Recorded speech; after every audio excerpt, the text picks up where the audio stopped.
नमस्कार, मैं श्वेता आपका न्यूज 100 लाइव टीवी में स्वागत करती हूं। तो चलिए रुक करते हैं आज की प्रमुख खबर पर। प्रेस विज्ञप्ति के अनुसार 2 फरवरी 2024 को मोरहाबादी मैदान रांची में भाजपा आरएसएस की आदिवासी विरोधी नीतियां आदिवासी समुदाय को आपस में लड़ाने और आदिवासियों के संवैधानिक हक अधिकारों को हाशिए में ले जाने का षड्यंत्र के खिलाफ 4 फरवरी 2024 की आदिवासी एकता महारैली मोरहाबादी मैदान रांची में आयोजित है। इस आदिवासी एकता महारैली की सफलता और शुभकामनाओं को लेकर आदिवासी समुदाय की परंपरागत पूजा पद्धति भेलवा फाड़ी पाहन बहादुर मुंडा के द्वारा मोरहाबादी मैदान स्थल में किया गया। इस अवसर पर पाहन बहादुर मुंडा ने कहा कि आदिवासी परंपरा में यह अनुष्ठान सिर्फ आदिवासी समुदाय के लिए अपितु संपूर्ण मानव जाति और प्रकृति की सकुशलता की कामना के लिए होता है। इस मौके पर आदिवासी एकता महारैली आयोजन समिति के संयोजक लक्ष्मी नारायण मुंडा ने कहा कि इस महारैली में आदिवासी समुदाय के सभी जाति, धर्मों, सामाजिक, धार्मिक, राजनीतिक कार्यकर्ताओं को आमंत्रित किया गया है जो भाजपा आरएसएस सामंती मनुवादी विचारधारा के खिलाफ है, जो भाजपा आरएसएस के आदिवासी विरोधी नीतियां और आदिवासियों को आपस में लड़ाने के खिलाफ है। इस कार्यक्रम में केंद्रीय सरना समिति के अध्यक्ष अजय तिर्की ने कहा कि रैली ऐतिहासिक होगी और आदिवासी मुद्दों को जोर शोर उठाया जाएगा। आदिवासी जन परिषद के अध्यक्ष प्रेम शाही मुन्ना ने कहा कि ये रैली आदिवासियों की दशा और दिशा तय करेगा। केंद्रीय सरना संघर्ष समिति के अध्यक्ष शिवा कच्छप ने कहा कि राज्य भर के आदिवासी इस महारैली में शामिल होंगे। इस मौके पर पाहन बहादुर मुंडा, शिवरतन मुंडा, सुनील होरो, संजय मुंडा आदि लोग मौजूद थे।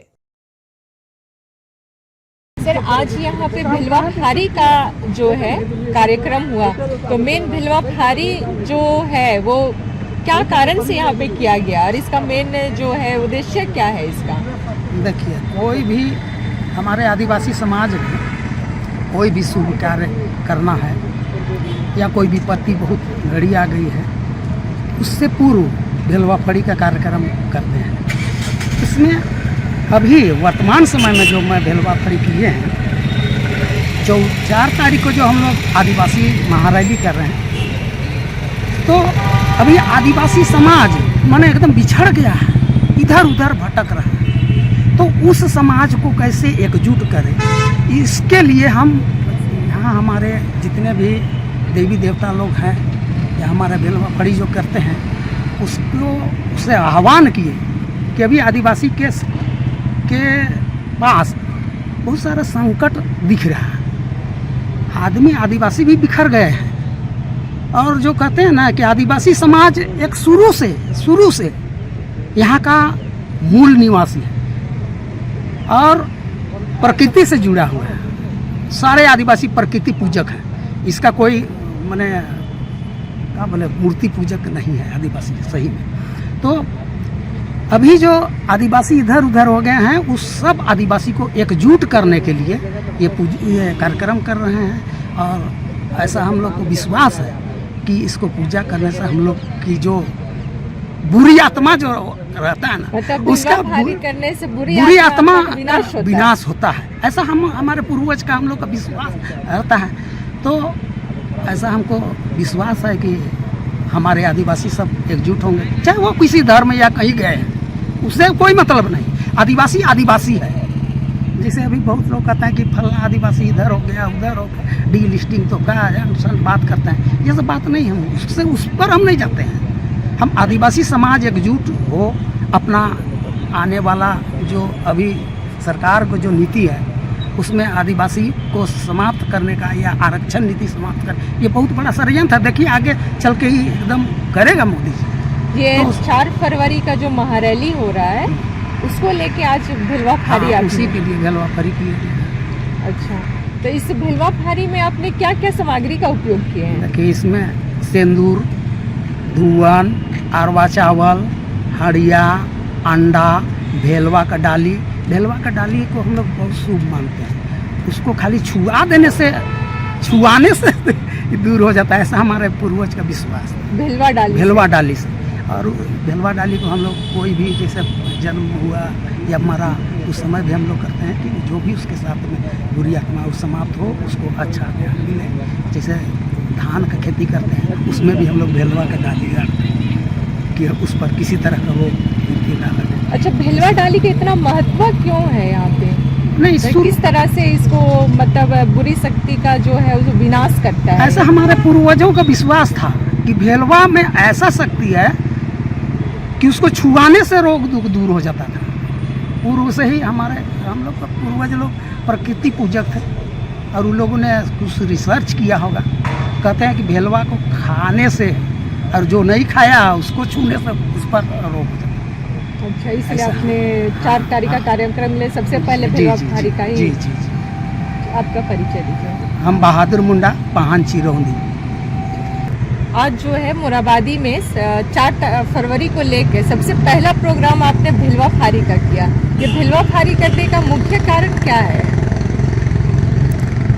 दरअसल आदिवासी परंपरा में प्रकृति पूजक आदिवासी में एक हम लोगों में ये है कि कोई भी बड़ा काम करते हैं ठानते हैं तो उससे पहले जहाँ पर ये आयोजन होता है और उस काम का शुभकामना के लिए सफलता के लिए हम लोग का जो प्रीस्ट होता है पहान होते हैं उनके द्वारा भेलवा फारी किया जाता है ताकि तमाम जो बुरी आत्मा है जो इसमें खलल डालना चाहते हैं और हमारा तमाम जो प्रकृति से संबंध जितने भी है चाहे सिंगमुंगा हो इकिरमुंगा हो जो भी हम लोग का उन सबको हम लोग आह्वान करते हैं कि हम लोग का ये महारैली सफल हो और जो बुरी आत्मा है दुष्ट प्रवृत्ति के लोगों का खलल न डाले इसलिए सब करते हैं। अच्छा, ये 4 फरवरी को जो प्रोग्राम है ये आदिवासी महाएकता, इसमें कितने लोगों की आने की आशंका है? हमारा सीधा कहना है कि हम लोगों ने महारैली का आह्वान किया है आदिवासी एकता महारैली के नाम पर और हम लोगों ने सीधा कहा आदिवासी समुदाय के खिलाफ जो षड्यंत्र हो रहा है चाहे उसके तमाम संवैधानिक अधिकार हों जो मुद्दे हों वो तमाम चीज़ों को पीछे धकेलने की कोशिश हो रही है और आदिवासी विरोधी जो नीतियां बन रही हैं उन मुद्दों को फिर सेंटर में लाने के लिए और राज्य और देश के अंदर में आदिवासी एजेंडा को फिर पुनर्स्थापित करके तमाम सरकार तमाम पॉलिटिकल पार्टियों में अपनी बातों को सामने करने के लिए हम लोग महारैली का आह्वान किए हैं और पूरे राज्य भर के लोगों को आमंत्रित किया है। और इस रैली का खासियत ये होगी हम लोग किसी को ढो के नहीं ला रहे हैं, लोग स्वेच्छा से लोग अपने से मदद करके आपस में सहयोग चंदा करके इस रैली में लोग आ रहे हैं। लगभग कितने लोगों की आशंका जताई जा रही है? हम लोग आह्वान किए हैं और हम लोग साफ कहा है आदिवासी समुदाय का, क्योंकि हम लोग को मानना है कि आदिवासी मतलब जो प्रकृति पूजक आदिवासी है कालांतर में कोई भी क्या रिलीजन एक्सेप्ट कर लिए हम लोग के लिए मायने नहीं है। वो जन्मजात बाय बर्थ आदिवासी हो, किसी भी धर्म किसी भी पंथ किसी भी मत का हो और कोई भी राजनीतिक पार्टी का भी हो, हम लोग आपत्ति नहीं। सवाल है जो हमारे जैसे भाजपा आरएसएस हमारा अस्तित्व को हमारा पहचान को हमारा संवैधानिक अधिकार को ख़त्म करना चाहता है तो उसको छोड़ के बाकी सब लोगों को हम लोग आमंत्रित किए हैं जो आदिवासियों के समग्र विकास के लिए आदिवासियों के संवैधानिक अधिकार के लिए आदिवासियों के एजेंडा को लेकर जो सोच रखते हैं उन तमाम लोगों को हम लोग यहाँ आमंत्रित किए हैं। यहाँ पे मुख्य रूप से कौन कौन से अतिथिगण आएंगे?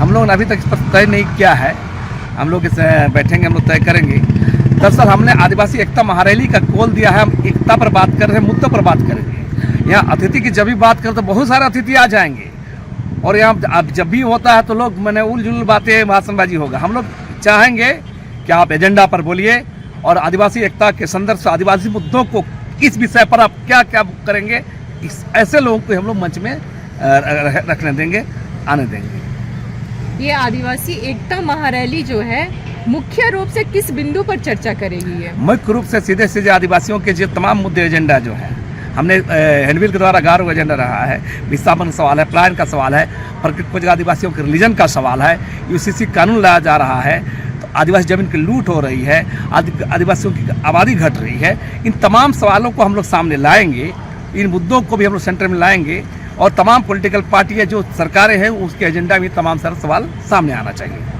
अभी जो है बीच में राजनीतिक जो है काफ़ी उथल पुथल हुई है जिसमें माननीय जो मुख्यमंत्री हम लोग के हेमंत सोरेन वो भी एक आदिवासी ही थे, उसको ईडी के द्वारा गिरफ्तार कर लिया। और अभी नवनिर्मित जो अभी है नेता जो आदिवासी नेता ही है जो झारखंड के मुख्यमंत्री बन गए, तो क्या उनको भी इस प्रोग्राम में आमंत्रित है?